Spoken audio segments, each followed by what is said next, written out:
I play a character by the name of Bo Willie Brown, mostly known as Bo Willie, and he's a complex guy. He's suffering from PTSD. He's come home from the war, and things have not gone right for him, and things just get constantly worse. They just get progressively worse. He's struggling to try and find his manhood in his own house, and he's struggling to try and come to grips with some of the stress and the trauma that he's experienced, but he just can't get a hold of it.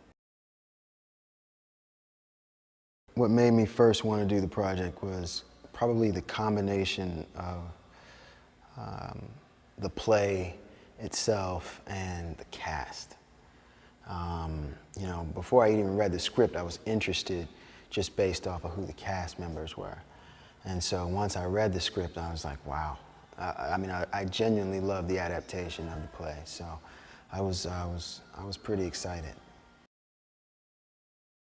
Anytime you have a story of someone pulling themselves up by their bootstraps and redefining life for themselves, and you know, I think that's just always going to be compelling. I think that's always going to be compelling, and more importantly, it's always going to be tangible to any woman, you know, to any woman. I think although it's called for colored girls, I think there are women all over the world that can relate to this and can relate to some of these stories.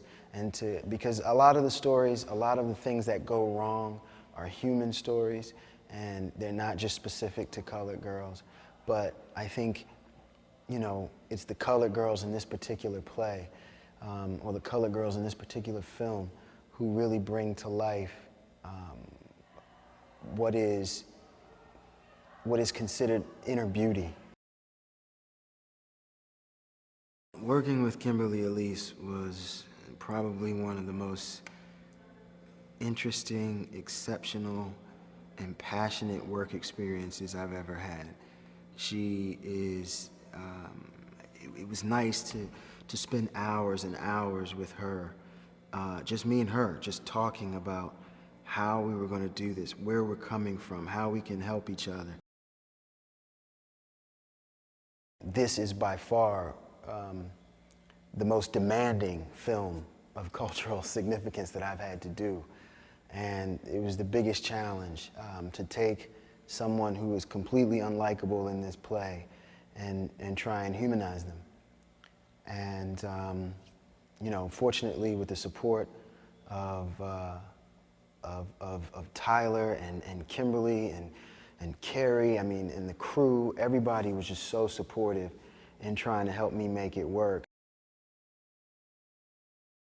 There's so many little stories all wrapped up into one big story, and they're all connected because they're all involving some form of love, and how love can be painful, love can be hard, love can be special, love can make you stay with someone longer than you should.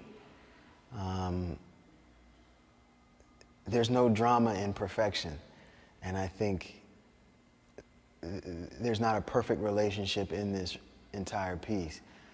But perhaps that's what makes the piece perfect, in that they all have balance. There's good and bad, and therefore there's balance.